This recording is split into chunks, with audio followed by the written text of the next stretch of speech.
Magandang araw mga kabarangay, kumusta na po kayo? Sa video na ito, pag-aralan po natin muli ang venue.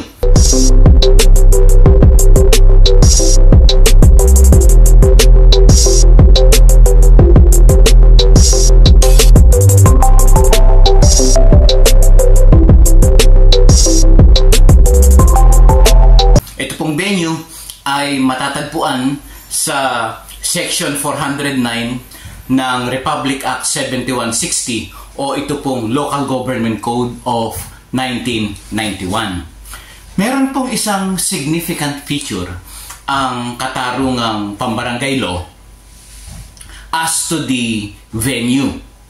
Meron pong tinatawag dito na Common Workplace Rule at Common Place of Study Rule. So, sa video pong ito, alamin natin kung ano ang ibig sabihin ng dalawang rules na ito.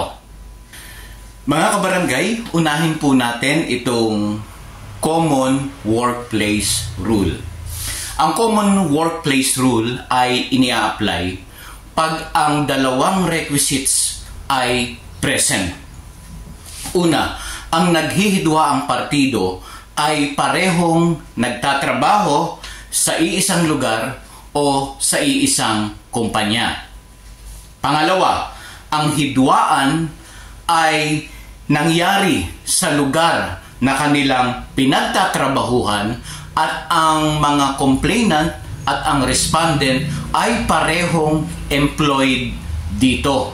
Kaya naman, pag ganito ang sitwasyon, ang filing ng reklamo at ang hearing ay sa barangay kung saan matatagpuan yung kanilang pinagtatrabahuhan o yung kanilang kumpanya.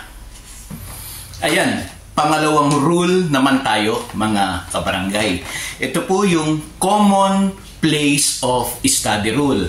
Ini-apply naman ang rule na ito pag ang mga sumusunod na requisites ay present.